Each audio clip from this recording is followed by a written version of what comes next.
Sir Revanth పై Pinarayi fire ఇండియాలోనూ నిరసన ముక్కలైన Trinamool India తాజా agent. అంటే నిన్న ఇండియా సమావేశం జరిగింది, దాని వివరాలన్నీ వచ్చాయి. అయితే ఈ సమయంలో ప్రత్యేకించి నిన్న మనం మాట్లాడాము Hitler lesson. Revanth Reddy Hitler పోయి హిట్లర్ ఆదర్శమైంది స్వామి హైడ్రా కోసం అనేసరికి తీవ్రమైన నిరసనకు దారితీసింది. సో రేవంత్ రెడ్డి తరఫున మంత్రి శ్రీధర్ బాబు హిట్లర్ గట్టిగా ఉండాలని చెప్పాడే కానీ ఆయన హిట్లర్ను సమర్థించలేదు, అది ఇదని శ్రీధర్ బాబు వివరణ ఇచ్చి కొంచెం దాన్ని సర్దుబాటు చేసే ప్రయత్నం చేశారు. కానీ బీఆర్ఎస్ కేటీఆర్ అలా ఉంచి కేరళ మాజీ ముఖ్యమంత్రి పినరాయి విజయన్ దీని మీద ఒక ప్రకటన చేశాడు.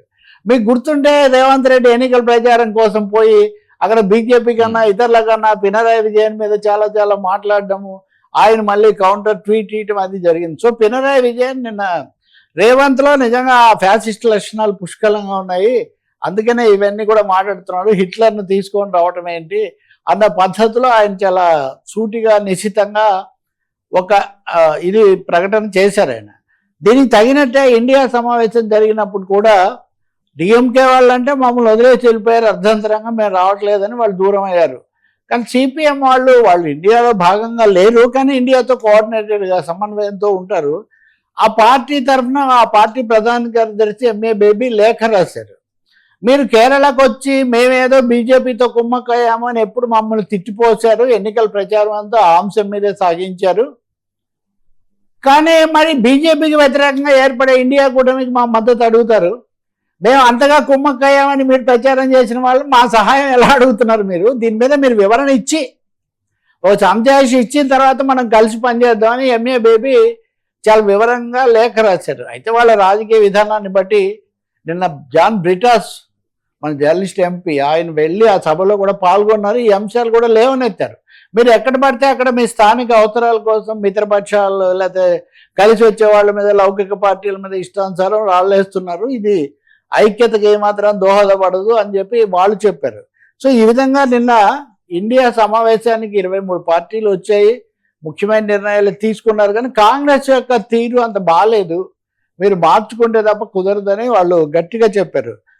తృణమూల్ కాంగ్రెస్ ఈ లోపల తృణమూల్ కాంగ్రెస్ మమతా బెనర్జీ కూడా వచ్చింది, అధికారాంతం అందు చూడవలన అమ్మ సౌభాగ్యములని అతను ఆమె పూర్తి తేడాగా ఉన్నారు. అంటే ఆమెనా ఈమె అగ్గిబరాట నిప్పు కణిక అది ఇది అన్న ఆమె అని. ఎందుకనంటే అండి ఆ పార్టీ తరఫున 89 మంది ఎమ్మెల్యేలు గెలిస్తే 60 మంది ఇప్పటికే వదిలేసి వెళ్ళిపోయి వేరే పార్టీ పెట్టుకున్నారు.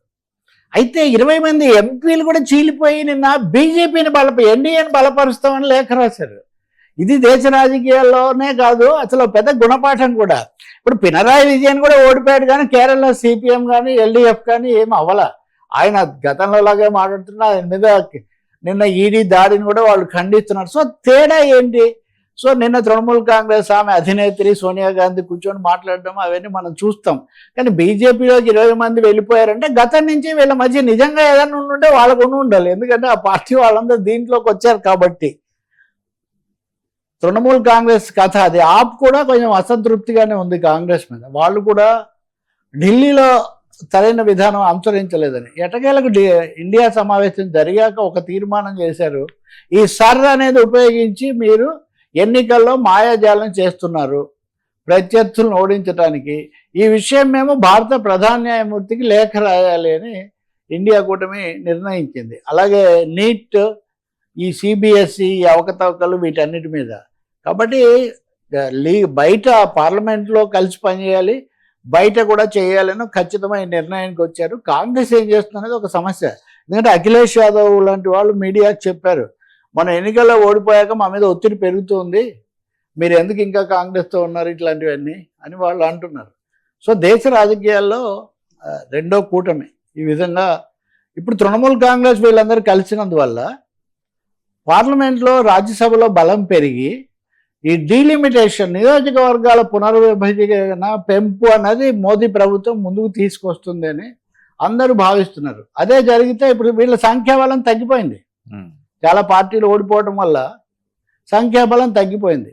అదే జరిగితే దేశ రాజకీయ చిత్రపటం వచ్చే ఎన్నికల నాటికి పూర్తి భిన్నంగా ఉంటుంది. ఉత్తరాదిలో ఎక్కువ సీట్లు పెరుగుతాయి, దక్షిణాదిలో ఆ స్థాయిలో పెరగవు, ఎవరికి ఏ రిజర్వేషన్, ఈ సమస్యలను కూడా చాలా వచ్చే అవకాశం